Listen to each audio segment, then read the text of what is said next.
Hi, how's everybody doing? I want to say Happy Mother's Day to all the mothers out there and all the families out there. Have a good day.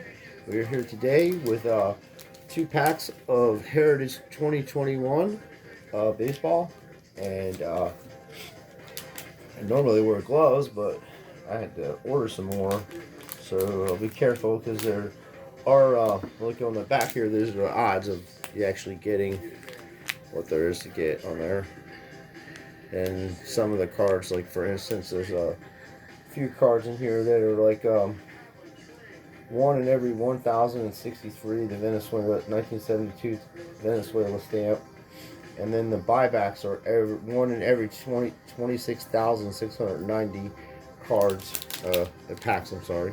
So yeah, we got 2 packs to open up. So I might as well go ahead and just cut both of these ends off. Hope everybody's having a good day. This ought to be fun. These are some of the cards I won out of the last opening. That's Mike Trout, and then Aaron Judge, and then that's what they look like. They're from 1972. I have the original 72 ones, and they are not as nice as these, but this is the style. It's pretty cool. There are some expensive ones in the 71s, and you know, because just the way they made the cards are very difficult to actually do proper business with because they're so thin. And if you got cards that are from that era and you really can take care of them and they get a 10 on them legit without it being trimmed, there's a lot of cards out there that are even graded that were trimmed and altered that the companies didn't pick up on or they just let it go by. So this is what they look like. He's playing good, by the way. Just like I showed you. Now I'm going to put these all on paintless because I got a binder that I'm putting all these cards in. And I just, because I have the original, so I think it's kind of cool that they do this. And these are called cup cards. This is the second year. It's a rookie of the year type things. So we'll go ahead and put this in penny sleeve. I always go and get penny sleeves and top loaders before you do this. That way, if you do pull something really super cool or nice or expensive, you have it all ready and it's ready to go. And you gotta watch the corners on these. Sometimes you just open them up like that, you know what I mean? Take your time and just slide them in there because you can get the corner. And if you're sending them out to get graded, which people are probably not going to be doing that anytime soon, but there is some good news that SGC has lowered their prices to $35 a card, and that's pretty good news. But I like how they did these cards. Like I said, it's cool. It's cool. They're thicker than the original cards.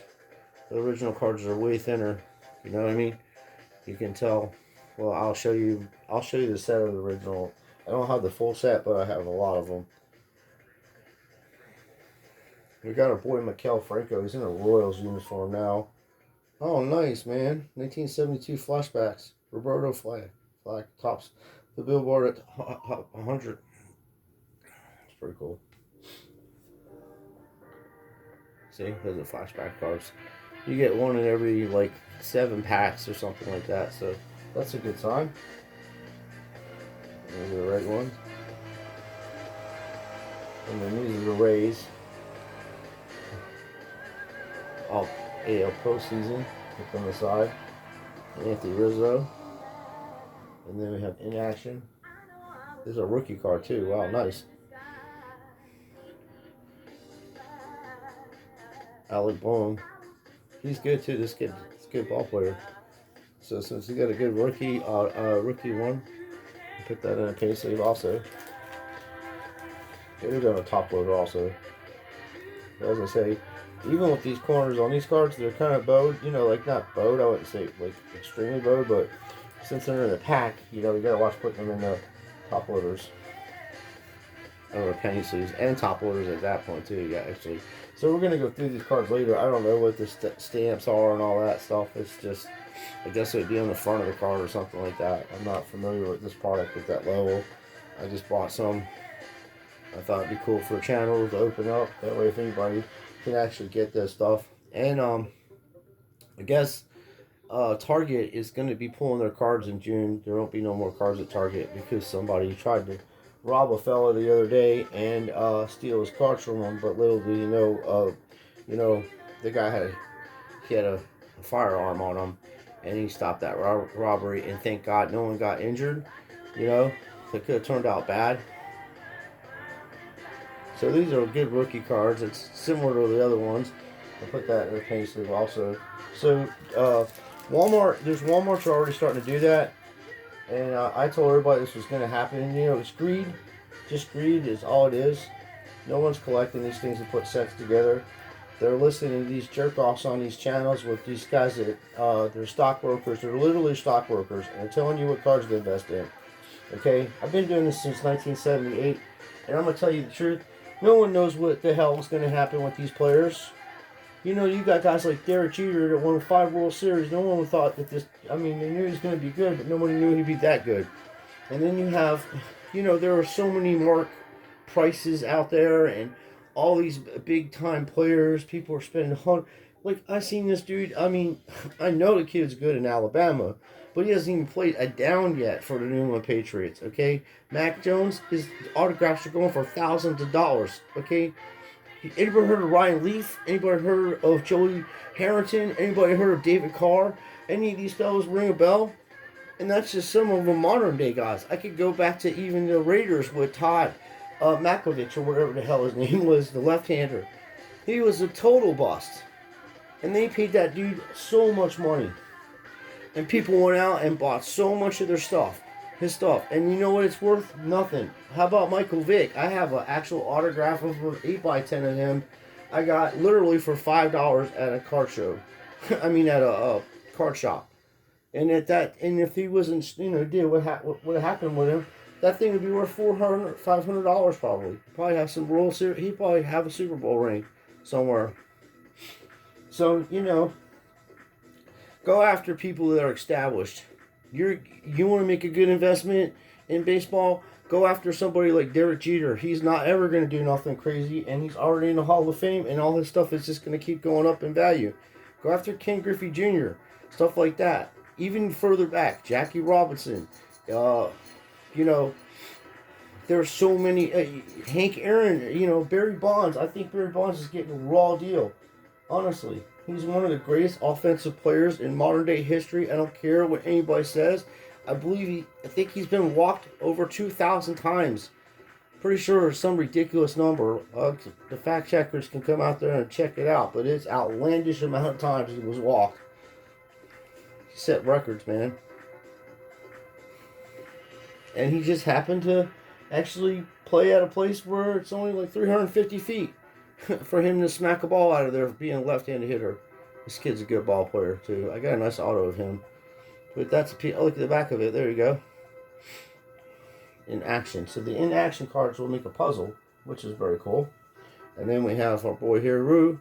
I like watching him play.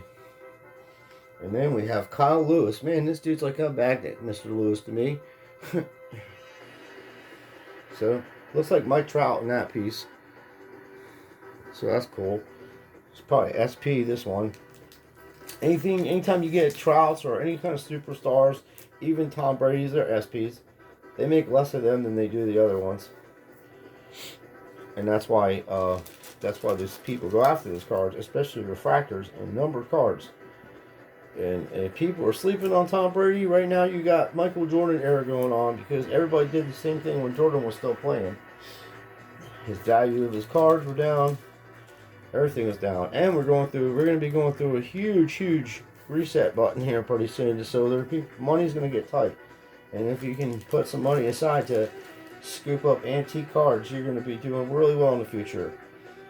And you know, get things that are, like I say, go after players that are established and not going to do stupid shit. Because, you know, you're investing your money into this for whatever reasons, and if you're flipping cards, your days of flipping boxes are come to an abrupt end. Because you're going to have to go on the internet, just like everybody else now, and buy them things. You're going to have to buy them from Pentium, or you're going to have to buy them directly from Target, or maybe Walmart. Walmart don't even have them. They're stopping them all. But Walmart don't care. If they see someone pull a gun on somebody for a box of cards, it's a done deal. That could have turned bad. That dude those people tried to rob a guy for a box of cards. In respect, keep this in mind. There's probably kids in that area There's all kinds of people in that area, especially little kids probably. You know? So, you know, I'm not a father or anything like that, but I'm very protective of children, and I couldn't imagine if I was a dad and some asshole had to pull a gun out because somebody was doing bad business and trying to rob a person for a box of cards. That's not cool. Okay? It's not. So, don't let this stuff become I turn around and flip this stuff, and then I buy the things that I want and I like, and my favorite players, and the cards are extra and stuff. I do put them in a binder because they're reprints of the 72, and I actually have some of them. So these type of stuff I'll go after and just put them in a binder. Because you at $300 a card or even $35 a card, how like are you going to take years for this to develop unless it's some ridiculous short print card and the person's just an amazing player. So you invest wisely, and don't buy into all this hype with all these new players. They haven't established themselves. With today's offense, like everybody can get 5,000 yards a season throwing the ball just about. Okay, it ain't no big deal now. They line up with 4 and 5 receivers and chuck the ball down the field. And if Big Ben's arm is as bad as it was last year, it's going to be a bad season for the Steelers unless they put Hoskins in, which can throw a deep ball, and we have the receivers to get the ball too. So that's going to be, a sad moment for Steelers, and for to see Ben benched like that permanently probably, or even traded for some big name player. It could happen. I've seen it happen with Rocky with Franco Harris, and he went to Seattle. And it was sad, but it is what it is. You know what I mean? He'll always be a Steeler. But the thing of the matter is this: that you go after these new players. They're just you. It's no big deal to throw, like I said, for 5,000 yards a season. Everybody's pretty much doing it. Like I said, all you need is a few good receivers. Imagine how many yards Dak Prescott would have if he had 2 good receivers. You need 2 good receivers. You need someone in a slot receiver, and you need a deep threat. Just like they used to do back with John Madden and the Raiders. They would throw that ball 8 or 9 times deep in the game, and you would have to stretch the field, and then you can run the ball. So it's pretty simple. It works every time. It's something that works all the time. It's 100%er.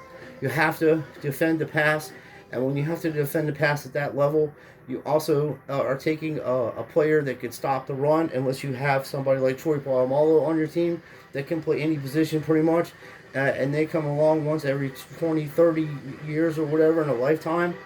So that being said, invest wisely. Listen to these channels with humor, okay? Because they don't know anything as much as you know. They may know a little bit of something here. It doesn't take a lot of brains to go out and buy something for $20,000, $30,000, $40,000, and then turn around and sell it on Heritage auctioning or some other private auctioning and get your $100,000, $50,000, $80,000. They're doubling their money. Okay, they're buying stuff for $20,000 and they're going to private auctions. Well, nobody knows what's going on. Nobody knows how much it's sold for, and that's how they're coming up with this money. And a lot of it's money laundering, because you have to, they have a lot of money coming in off stocks and stuff like that. And I'm not saying any of these channels are involved in it. I'm saying in real life they have caught people on eBay and other platforms, mafia type people, stockbroker type people, those type people, bankers, all that. They've caught them doing that. And it's a big thing in cards. It always has been. And this is when the grading companies came along also, which just said, this card is authentic. But when you come and look at it, reprints and all this other stuff didn't start happening at the level until we had grading card companies. So grading card companies are a problem with everything too. It's just as bad as anything else. So when you're buying stuff, sometimes it's easier just to buy the card graded already than to try to take a chance and send it in for however much money to get a good card, especially when the markets are dropping. But pick people that you know and you follow them and stuff, and know that they're not going to be people of dubious integrity or do something stupid, or like I say, get people that are deceased and already in the Hall of Fame, or get people that are alive and in Hall of Fame and are outstanding people. Mike Trout's definitely going in the Hall of Fame. Okay, I don't see him do anything crazy. Who knows? Aaron Judge, Hall of Fame. Those were solid picks, and they're reasonable. Cody Bellinger, Corey Seager, all the Mookie Betts. I think Mookie Betts and Mike Trout are two best players in Major League Baseball, hands down. Betts has 2 World Series, and Trout would have won. And listened to these fellas and went with the Dodgers a few years ago. He'd have a World Series ring, and they would have Seager and Billinger, and maybe even Betts. Still would have Betts and still have Sale. Who the hell knows? You know what I mean? But I know Trout would have a World Series ring if he was playing for the Dodgers, because the Angels are probably not going to win a World Series in my lifetime, and I'll be 50 this year. So the days of of Nolan Ryan coming out there and winning a World Series for you folks, those are long gone.